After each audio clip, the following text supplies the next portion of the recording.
یہ میرا کلام ذرا بڑوں سے ہے، بڑوں سے۔ ابا جی کو چاہیے بچہ جتنی غلطی کرے نا اتنا ہی ڈانٹیں، وہ پھر 6 ہفتے نہ ڈانٹنا شروع کر دیں۔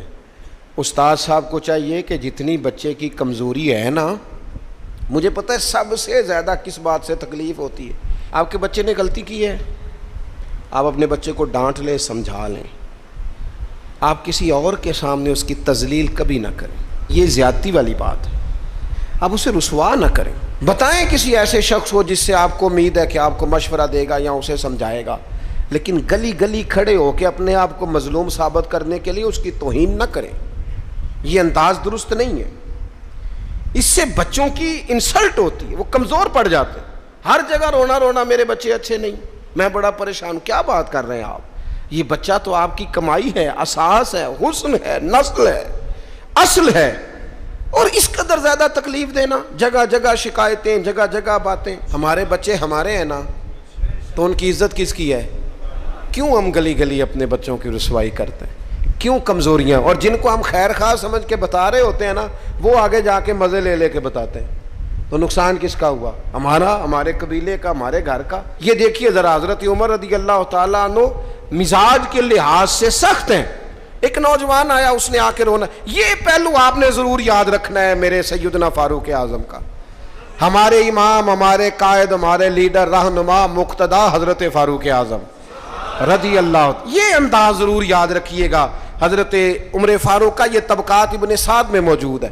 نوجوان آیا اور آ کے رو ہی پڑا، حضرت عمر نے اس کو روتے دیکھا تو فرمایا بیٹا کیا ہوا؟ کہنے لگے حضور فلاں علاقے کے فلاں گورنر صاحب کا مسئلہ ہے، حضور مجھ سے غلطی ہو گئی تھی، میں شراب پی بیٹھا تھا، انہوں نے مجھے درے بھی مارے ہیں، پھر انہوں نے لوگوں سے کہا اس کے ساتھ میل ملاپ چھوڑ دو، کوئی اس سے بات نہ کرے، حضور مجھ سے غلطی ہو گئی، میں مانتا ہوں، پر اتنی اذیت، اتنی تکلیف، جب مجھے سزا مل گئی، کوڑے لگ گئے، تو پھر یہ الگ سے جو سزائیں مجھے دی گئیں، یہ میں حضرت عمر کی بات کر رہا ہوں، میں نے جب یہ پڑھا تھا تو میں رو پڑا تھا۔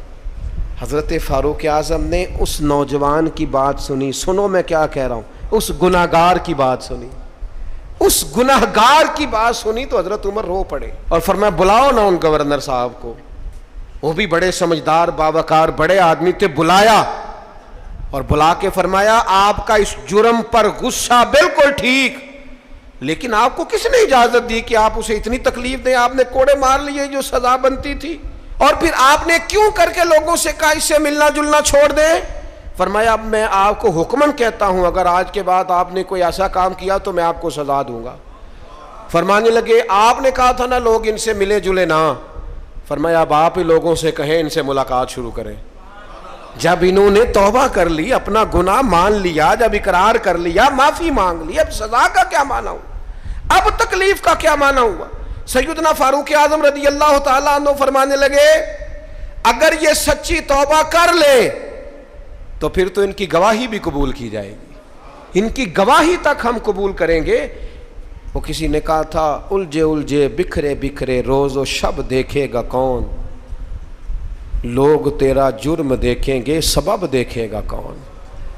لوگ معافی نہیں دیتے، لوگ درگزر ہی نہیں کرتے، انسانوں سے غلطیاں ہو جاتی ہیں، لیکن اگر کسی نے توبہ کر لی، اور صحیح حدیث میں موجود ہے نبی پاک علیہ السلام نے فرمایا اگر کبھی کسی بندے سے کوئی گناہ ہو گیا پھر اس نے توبہ کر لی، اگر کسی نے اس بندے کو دوبارہ وہ گناہ یاد کرایا تو اللہ تعالیٰ اس بندے کو یاد کرانے والے کو سزا دے گا، مرنے سے پہلے اسے بھی اس گناہ میں مبتلا کر دے گا۔